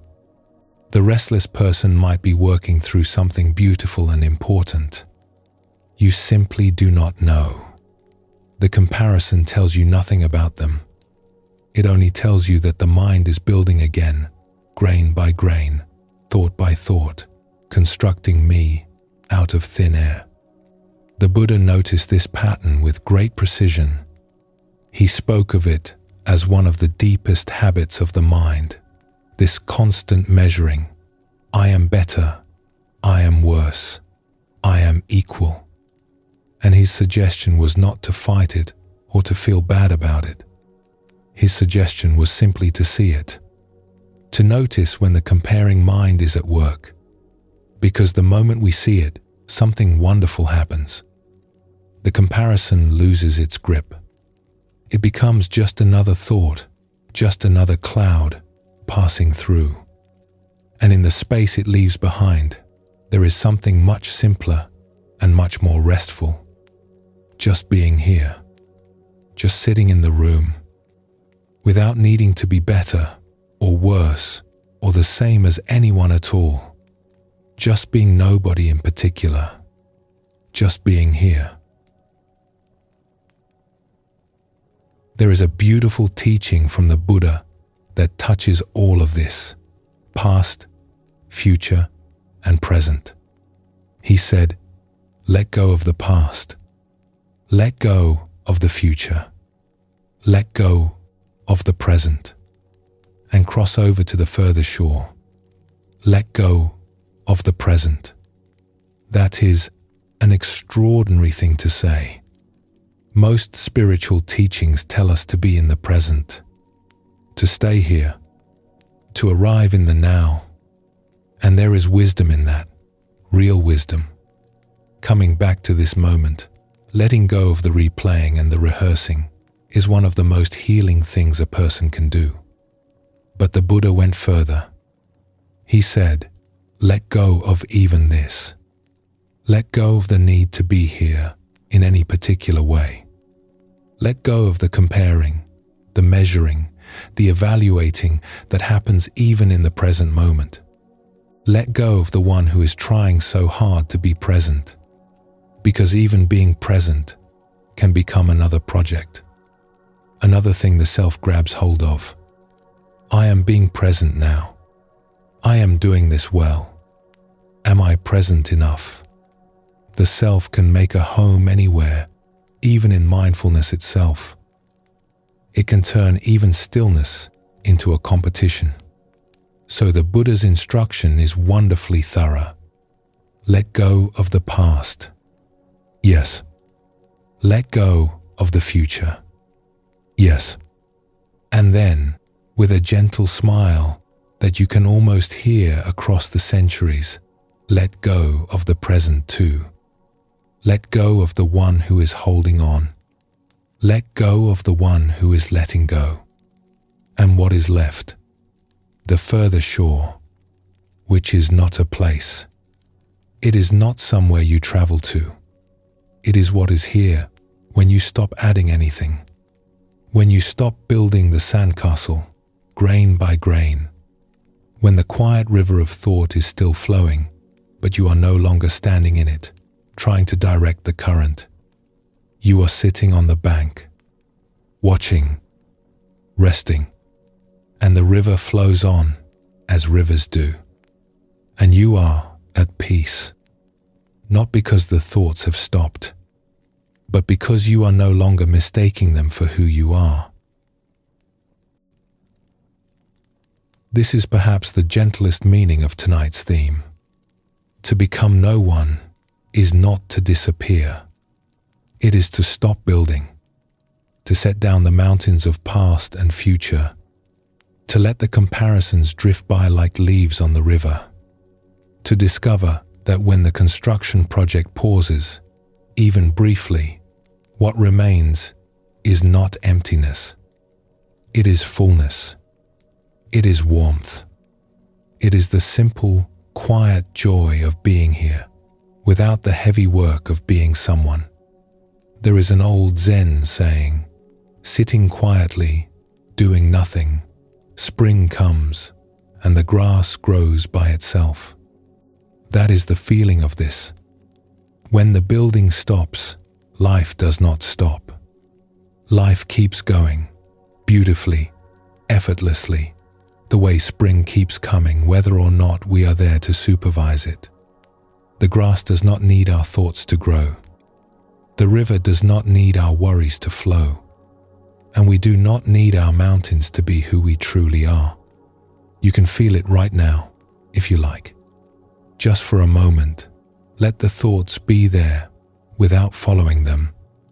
Let the memories come and go without holding any of them. Let the future take care of itself. And notice what is here, underneath all the building. It is quiet. It is open. It is kind. It has been here all along, waiting for you to set the mountains down.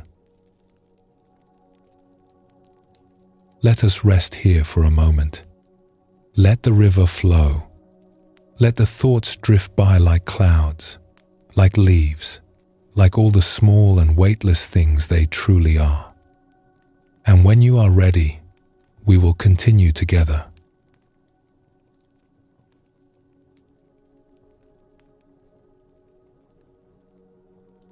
We have traveled a long way together tonight. We have watched a bird fly at its own reflection. We have sat with a potter in a quiet workshop. We have walked beside a river and watched the water flow. We have set down mountains made of memory and hope. And through all of it, a question has been quietly forming, the way a bud forms in the dark before it opens. The question is this: if all these things we hold on to, our perceptions, our wanting, our thoughts of past and future, if all of these are lighter than we thought, what is it that we are still holding on to? What is the last thing we grip, the thing so close we can barely see it? Tonight, as we come to the final stretch of our journey, we arrive at the heart of the matter, and it is both the simplest and the most surprising thing. Throughout this evening, we have been noticing the many ways the mind builds a sense of self. It builds it through our reactions, through our comparisons, through our stories of past and future, through our wanting. And each time we notice one of these patterns, it begins to loosen, like a knot that comes undone when you stop pulling at it. But there is one more thread, and this one is so fine, so close, that we almost never see it. It is the sense of being the one who knows. Right now, as you listen, there is hearing. There are thoughts arising. There are sensations in your body. All of these are being known. And somewhere in that knowing, there is a subtle feeling. I am the one who is aware of all this. I am the observer. I am the witness. This awareness, this is who I really am. It is the most natural thing in the world to feel this way. After all, we have been exploring awareness all evening. We notice that it does not suffer. We notice that it is like a sky or a mirror, unchanged by what passes through it. And it would be very easy, very comfortable, to settle into that awareness and say, here, this is home. This is the real me. And yet the Buddha, with the gentleness and precision that runs through all his teaching, pointed to something even beyond this. He said, by rightly understanding I am, one makes an end of suffering. Not by defending I am, not by finding a more refined version of I am, but by understanding it, by seeing through it, by recognizing that even this most basic feeling, this sense of being someone who is aware, is itself something that arises and passes. It is not the ground. It is another cloud, perhaps the most beautiful cloud of all, but still a cloud, still passing through. This might sound unsettling. If I am not even the awareness, then what am I? Where do I stand? But the invitation here is not to figure that out. It is to rest in the not knowing. And what the ancient teachers discovered, what they kept trying to share with us across all these centuries, is that the not knowing is not frightening. It is the most peaceful place there is. Let us explore a story about this. In a monastery nestled in a valley between green hills, where the mornings were misty and the nights were full of stars, there was a student who had practiced for many years.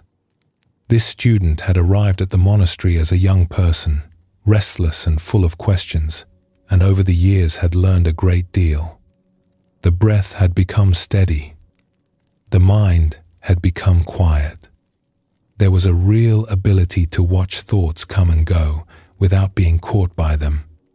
The comparing mind had been seen and softened. The grip of wanting had loosened. By all accounts, this student had come a long way, and yet something was still not at rest. Something so subtle it was hard to name. One evening, after the other students had gone to sleep and the monastery was quiet, this student went to the teacher's room. A small lamp was burning. The teacher was sitting by the window, looking out at the dark garden.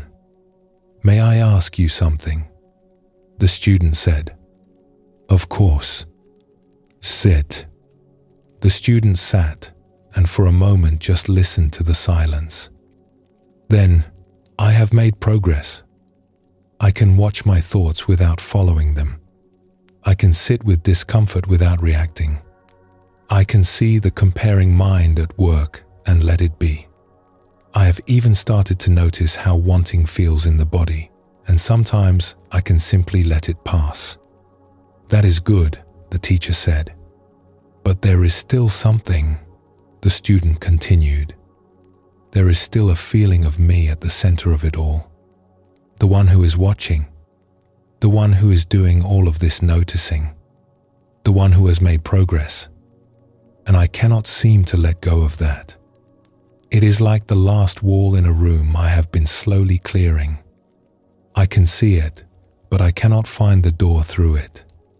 The teacher listened quietly, hands folded in the lamplight. Outside, a nightbird called once and then was still.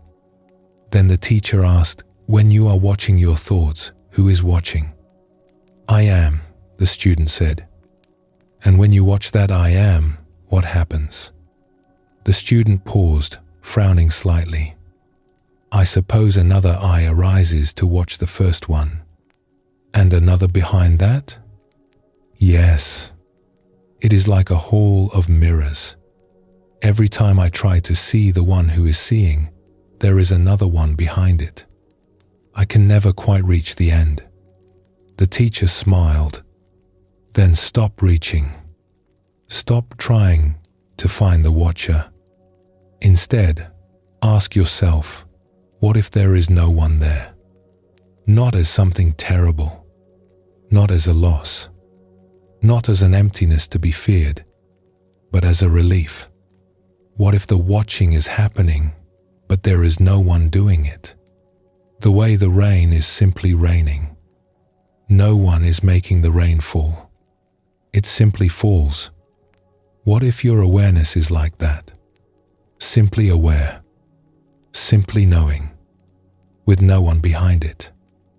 The student sat with this for a long time. The lamplight flickered. Outside, the wind moved through the trees with a sound like breathing. The nightbird called again, further away now. And then something shifted. Not a dramatic awakening, not fireworks or thunder, just a quiet settling, like the last ripple on a pond going still. The student looked up, and there was a different quality in the eyes. Not more intense. If anything, softer, more open. "It is like the room got bigger," the student said softly.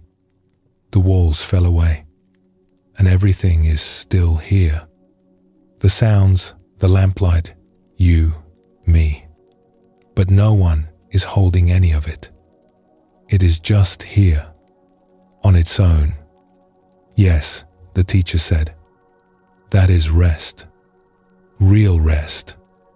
The kind that does not depend on holding anything together. Because nothing needs to be held." They sat together in the quiet for a while longer, and the student noticed that the silence was not empty. It was full. Full of the sound of wind, full of the warmth of the lamp, full of the feeling of simply being here. And there was no one claiming any of it. No one saying, "This is mine. This is my peace. This is my awareness." It was just peace, just awareness, belonging to no one, available to everyone. There is a particular habit of mind that keeps this "I am" feeling alive, even when we are being very still and very aware. The ancient teachers called it the craving for becoming. It is one of the subtlest forms of wanting and one of the most persistent. Unlike the obvious desires, the wanting of things and experiences, this one hides inside our quietest moments. It works like this. We are sitting quietly. We are being present. Everything seems still. And somewhere, just beneath the surface, there is a leaning forward, a feeling of, "I am being present in order to become more peaceful. I am watching my breath in order to reach a deeper state. I am letting go in order to feel free." There is a hidden "in order to" running beneath our stillness, like a current beneath calm water. We might not even notice it as wanting. It feels more like a direction, a gentle pressure, a sense that this moment is not quite the destination, but a step towards somewhere better. Even rest can become a strategy. Even peace can become something we are trying to achieve. And in that trying, that subtle leaning, the self sneaks back in through the back door. I am the one who is about to become peaceful. I am the one who is almost there. And this, in order to, is the craving for becoming. It is the feeling of being in this moment while quietly reaching for the next one, waiting for something to happen, waiting for the moment to deliver something, some result, some reward, some confirmation that we are doing it right. It is so subtle that we can spend years not noticing it. And yet it is the very thing that keeps the wheel turning. Not the big wanting, not the obvious desires, but this tiny, almost invisible lean, this whisper of not quite enough yet, not quite there yet, that keeps us just slightly ahead of where we are, always arriving, but never quite here. And this is where a very old phrase becomes something new and alive. In the Buddhist tradition, there is an expression that people often use to describe the moment of their deepest understanding. It appears again and again in the old texts, spoken by those who found what they were looking for. The phrase is, "Whatever has the nature to arise will also pass away." We have all heard something like this before. Everything changes. Nothing lasts. It sounds like a statement about impermanence, and it is. But tonight, let us hear it differently. Let us hear it not as a philosophy, not as something to agree with or think about, but as a living instruction. Something you can bring into this very moment, the way you might bring a candle into a dark room. Whatever has the nature to arise will also pass away. Feel what happens when you let that phrase settle in. Not in the mind, in the body, in the chest, in the belly. Whatever is arising right now, this sensation, this thought, this breath, it will pass. Whatever peace you might find in the next moment, it too will pass. Whatever restlessness, whatever calm, whatever joy, whatever heaviness, all of it has the nature to arise, and all of it will pass away. Without exception, without a single thing left out. And that without exception is where the power lives. Because the craving for becoming always has a secret hope. It whispers, yes, everything changes, but this next moment will be the one worth keeping. This next state will be the one that stays. And the phrase, spoken gently, truthfully, cuts through that hope. Not cruelly, not coldly, but the way the morning sun cuts through mist. Clearly, naturally, revealing what was always there underneath. And when this is really felt, not just understood but felt in the body, something remarkable happens. The leaning stops. The craving for becoming goes quiet, because there is nothing to lean toward, nothing to crave. Whatever you might reach for is already on its way somewhere else. Whatever you might try to hold has already begun to slip through your fingers. Not because the world is cruel, but because that is simply the nature of things. They flow. They arise and they pass. Like the river, like the dream, like the clouds in the sky of awareness. And in the moment when the leaning stops, there is a freedom that is hard to put into words. It is not the freedom of getting somewhere. It is the freedom of no longer needing to get anywhere. It is the feeling of stepping off a wheel that has been turning for as long as you can remember. The wheel keeps turning, as wheels do. The world keeps flowing, but you are no longer on it. You are standing on solid ground, feeling the wind on your face, and the wheel is just a wheel. It has no power over you unless you climb back on. This is what the Buddha meant when he spoke of the end of suffering. Not a world without change, not a life without sensation or feeling, but the end of the craving that turns every moment into a stepping stone towards some other moment. The end of the feeling that this, right here, is not quite enough, because it is enough. It has always been enough. We simply could not see it while we were on the wheel. And so we arrive at the deepest teaching of the evening. The words are simple. They have been offered for over 2,000 years, passed from teacher to student, in lamplight, in monastery gardens, in the shade of old trees. And the Buddha said that if you have heard them, you have heard everything. If you have practiced them, you have practiced everything. If you have realized them, you have realized everything. Nothing whatsoever is to be clung to as I or mine. Nothing. Not the body. Not the thoughts. Not the emotions. Not the stories of the past. Not the hopes for the future. Not the pleasant feelings. Not the unpleasant ones. Not the awareness itself. Not even the one who is trying to let go. Nothing whatsoever is to be clung to. These words are not a command. They are not asking you to do something difficult. They are a permission. A deep, generous, ancient permission to put everything down. Everything. The whole beautiful, heavy, complicated bundle of being someone. All the roles. All the identities. All the stories of who you are and who you should be and who you wish you were. You can set it all down. Not forever. Not as some grim act of renunciation.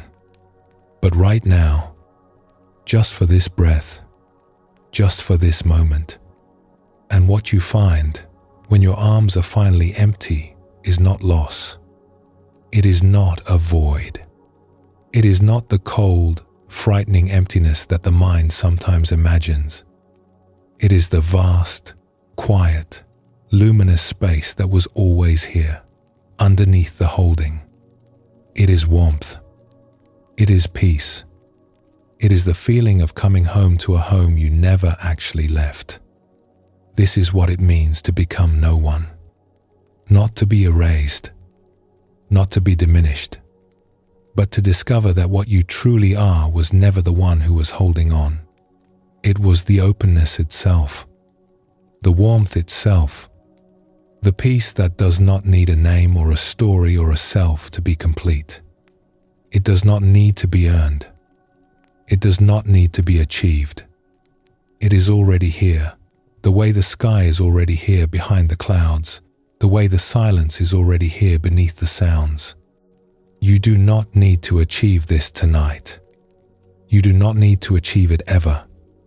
It is not an achievement. It is a letting go. And it can happen in any moment, even this one, even now, even in the simple, quiet act of resting here and listening.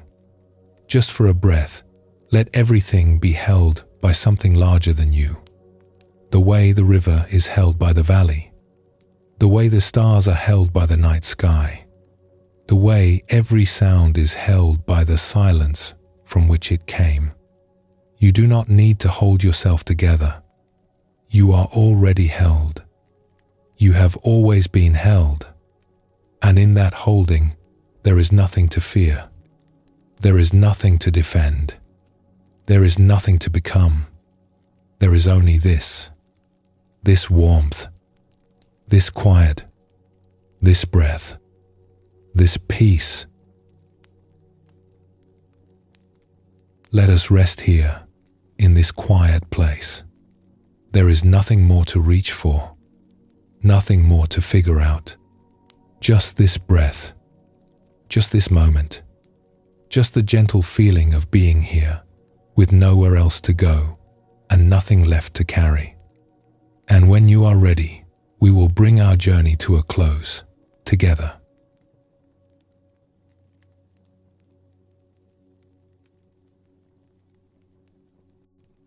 And so our journey comes to rest. Tonight, we walk together through some very old and very gentle ideas. We discovered that there is a knowing in us that does not suffer. We watched a small bird fight its own reflection and smiled at how familiar that felt. We sat with a potter who learned that peace lives in the putting down, not in the next creation. We watched a river flow and glimpsed the dreamlike nature of everything we experience. We set down the mountains we have been carrying, mountains made of nothing heavier than thought. And we stepped off the wheel, even if only for a breath, and felt what it is like to stop reaching. None of this needs to be remembered. None of it needs to be held onto. That would be its own kind of carrying, and tonight is about setting things down. If something from this evening stays with you, let it stay on its own. If it fades, let it fade. The teachings, like everything else, arise and pass away. And what remains, what has always remained, is the quiet, open awareness that needs nothing at all to be at peace.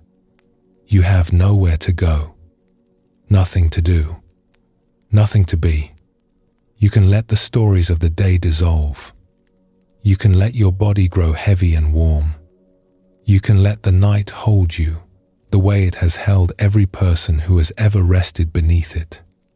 Sleep well, and thank you for joining us here at Sleepy Monk.